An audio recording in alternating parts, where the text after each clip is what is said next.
Good morning to all the students of class 7, 8, 9 and 10.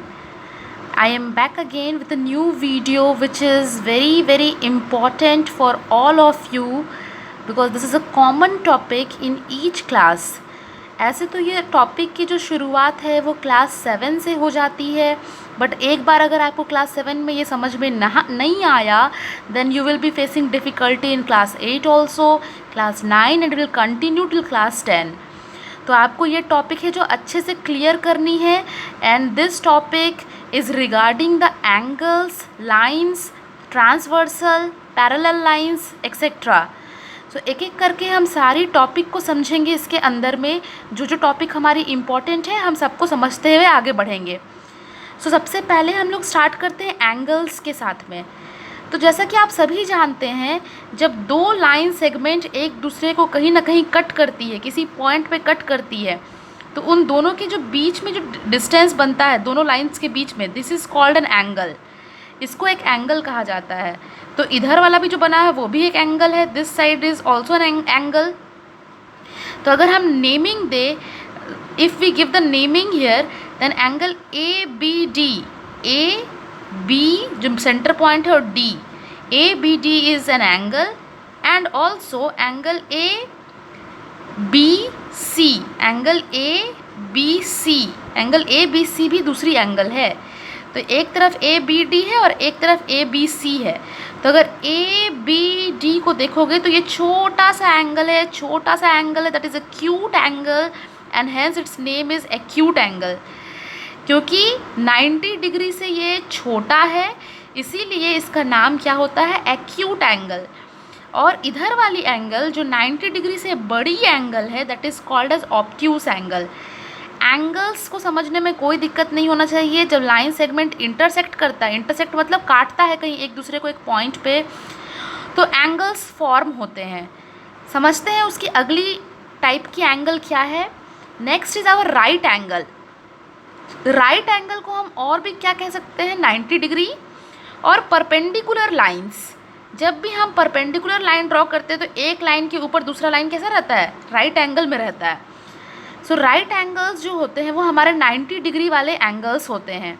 तो यहाँ हमने ड्रॉ किया है. तो ए बी सी जो है वो एक 90 डिग्री वाला एंगल है और उसका डिनोशन देखिए, ये ऐसे स्क्वायर बॉक्स की तरह किया जाता है because it is a perpendicular sign और ये एक ऐसे करके हमने 90 डिग्री को दिखाया है. तो एंगल ए बी सी जो है वो 90 डिग्री का एंगल है. ध्यान दीजिएगा, जो पॉइंट सेंटर में होता है वही हमारी एंगल को डिनोट करता है. तो ए बी हमारी सेंटर में आया है, दैट इज़ यही पॉइंट है जहाँ पे एंगल 90 डिग्री आ रहा है. अगर हम इसको लिख देते हैं angle A C B is equal to 90 degree, तो ये गलत हो जाता है क्योंकि ए सी बी ऐसा कोई एंगल बन ही नहीं रहा है. सी पे कोई एंगल है ही नहीं क्योंकि ए और सी का कोई लाइन जुड़ा हुआ ही नहीं है. तो जिस पॉइंट पे एंगल बनता है वो सेंटर में होनी चाहिए. तो A B C is our 90 degree. आगे बढ़ते हैं अपने स्ट्रेट एंगल के लिए. स्ट्रेट एंगल में हमारा होता है 180 डिग्री. अगर पूरा का पूरा आप एक प्रोटेक्टर को देखिए तो उसकी जो मेज़रमेंट होती है प्रोटेक्टर का कुछ इस तरह से होता है, चांद हम लोग हिंदी में कहते हैं. तो वो पूरा का पूरा कितना होता है, एक स्ट्रेट लाइन में होता है एंड दैट इज़ 180 डिग्री. तो अगर ए ओ बी एंगल तो को देखें हम, ए यहाँ है, ओ सेंटर में है, बी यहाँ है, मतलब वही एंगल है, उसको हमने एक्सपैंड करके पूरा फैला दिया है and this is 180 degree and it is also called straight angle. Next we are going to see is the straight angle को लाने के लिए हमारे पास दो तरीके होते हैं. एक तो सप्लीमेंट्री एंगल्स को प्लस कर दोगे तो 180 डिग्री आएगा, एक तो लीनियर पेयर्स को प्लस कर दोगे तो 180 डिग्री आएगा. अब हमें देखना है कि डिफरेंस क्या है इन दोनों में, सप्लीमेंट्री एंगल और लीनियर पेयर में. अक्सर ये जो क्वेश्चन है क्लास 10 के बच्चों को वाइवा वॉइस क्वेश्चंस में पूछा जाता है, what is the difference between supplementary angle and linear pairs. So supplementary angles are the two angles, अलग अलग जगह से दो अलग अलग एंगल्स जिनको ऐड कर देने के बाद 180 डिग्री आए. कोई भी ऐसे एंगल कहीं भी हों, उनको जोड़ देने के बाद अगर वो 180 आ रहा है, those are called supplementary angle. लेकिन लीनियर पेयर जो एंगल्स होते हैं वो एक ही लाइन पे होते हैं, इधर भी एक एंगल और उधर भी एक एंगल. ऐसे पेयर जिनको जोड़ने के बाद 180 डिग्री आता है। सो यहाँ पे अगर ये 50 डिग्री है तो उसका बगल वाला कौन है, 130 degree. So these two angles are the linear pairs. एक ही लाइन पे आने वाला पेयर एंगल जो कि सम करने के बाद 180 डिग्री आ जाए, these are called linear pairs. अगर ये क्लियर है then we will move forward to the next topic. तो अगर हम थोड़ा सा इसमें कुछ क्वेश्चंस देखें, questions related to this type of linear pair angles. So अगर ये x है, इस तरफ 40 है, तो क्वेश्चन आता है find the value of x। तो x प्लस 40 हमें क्या मालूम है कितना मिलना चाहिए, 180 डिग्री। तो x की वैल्यू कितनी आनी चाहिए, 180 degree minus 40, that is 140। So 140 is our value of x। Similarly अगर कुछ ऐसे दिया हुआ है क्वेश्चन में, इधर x है और इधर 2x है, तो फिर हमें क्या मिल रहा है, x प्लस 2x करने से कितना आना चाहिए, 180 डिग्री। क्यों, क्योंकि ये दोनों एंगल कौन है, लीनियर पेयर्स हैं, और लीनियर पेयर का सम कितना होता है, 180 डिग्री होता है। तो यहाँ हो गया 3x और इधर हो गया 180 डिग्री। ये 3 मल्टीप्लाई में है, उधर साइड जाके नीचे डिवाइड होता है, and the answer is 60 degree.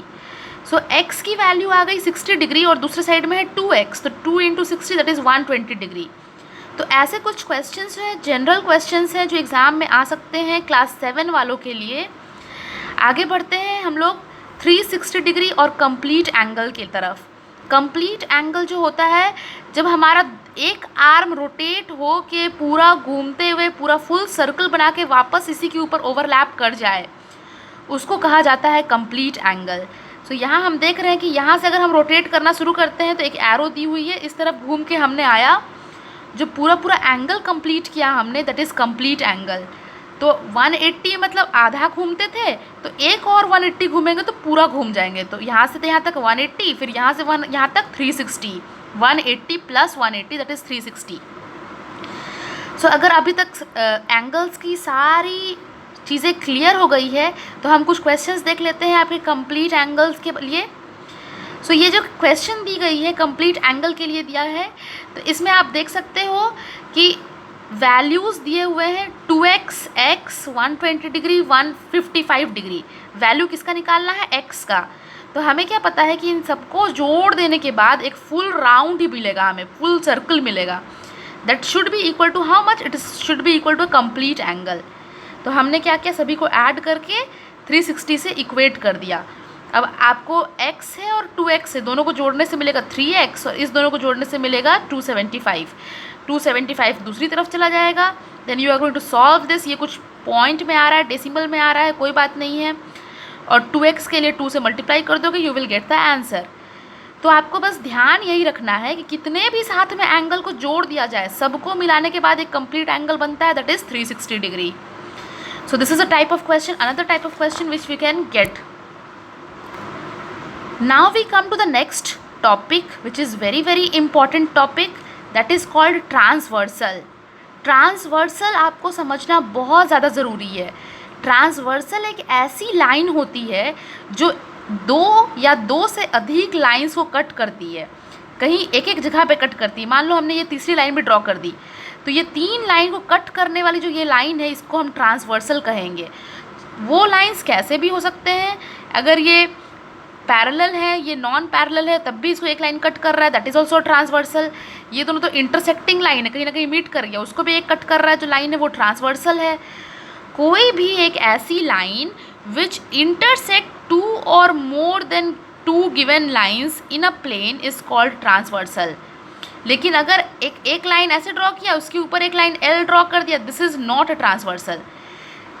आपको होना क्या चाहिए, 2 लाइन को इंटरसेक्ट करे या 2 से अधिक लाइन को इंटरसेक्ट करे एक लाइन, उसको ट्रांसवर्सल कहा जाता है। तो यहाँ तीनों ही डायग्राम में L से जो डिनोट किया गया है, that is a transversal line. अब जो हमें समझना है, that is the angle made by the transversal using 2 lines. तो हमारे पास 2 लाइन्स हमने ले लिया है, L और M, और एक N हमारा ट्रांसवर्सल ले लिया है। तो आप देख रहे हो कि जहाँ जहाँ वो इंटरसेक्ट हो रहा है, वहाँ वहाँ आपका एंगल्स बन रहा है। तो एंगल 1, एंगल 2, एंगल 3, एंगल 4, नीचे वाले में भी 5, 6, 7, 8, इतने एंगल्स हमारे तैयार हो चुके हैं। अब हमें इन एंगल्स में क्या रिलेशन है, कितने तरह के एंगल्स होते हैं, किसी को हम कॉरस्पॉन्डिंग बोलते हैं, किसी को ऑल्टरनेट इंटीरियर एंगल्स बोलते हैं। तो आखिर क्या है ये सब, ये हम समझने वाले हैं। तो सबसे पहले हमारे पास आता है एक्सटीरियर एंगल्स। मीनिंग समझिए, एक्सटीरियर का मतलब बाहर। तो अगर ये हमारा लाइन है और ये हमारा ट्रांसवर्सल है, तो जो भी एंगल लाइन के बाहर है वो सारे एक्सटीरियर एंगल्स कहते हैं। ये अगर हमारा एक घर है तो घर के अंदर में तो कोई भी एंगल्स नहीं आ रहा है, सब उसके बाहर आ रहा है, तो एंगल 1, एंगल 2, एंगल 7 और एंगल 8 जो है वो एक्सटीरियर एंगल्स हैं। सिमिलरली जस्ट उसका उल्टा जो घर के अंदर होगा दैट इज़ इंटीरियर एंगल्स। आपको मीनिंग क्लियर करना है पहले। एक्सटीरियर मतलब जो एंगल्स हैं जो लाइंस के बाहर आ रहे हैं, इंटीरियर जो लाइंस के अंदर आ रहे हैं, ट्रांसवर्सल और लाइंस के अंदर आ रहे हैं। So this is interior angle. Next is what we are going to understand is the very important one is the corresponding angle. Corresponding angles के जो पेयर्स होते हैं, हमारे पास 4 पेयर होते हैं करस्पॉन्डिंग एंगल्स के। इनको हम पहचानते कैसे हैं? बहुत ही सिंपल तरीका है। A pair of angles in which one arm of both the angles are on the same side of transversal and the other arm in the same direction. अगर हम इसको 2 लाइन ले लें और ये ट्रांसवर्सल है, तो हमारा डेफिनेशन के अकॉर्डिंग करस्पॉन्डिंग एंगल्स वो होते हैं जिनका एक आर्म तो सेम साइड ऑफ ट्रांसवर्सल है। जैसे कि यहाँ पे 2 और 6 में 2 का ये वाला आर्म और 6 का ये वाला arm same side of transversal है, और दूसरा arm is in the same direction. ये भी देखो दोनों सेम डायरेक्शन में है, तो दीज 2 एंगल्स आर करस्पॉन्डिंग। बिल्कुल उसी तरह से 1 and 5 same side of transversal and same direction, so this is also corresponding angle. फिर नेक्स्ट 7 and 3, 3 and 7, 3 और 7 same side and same direction.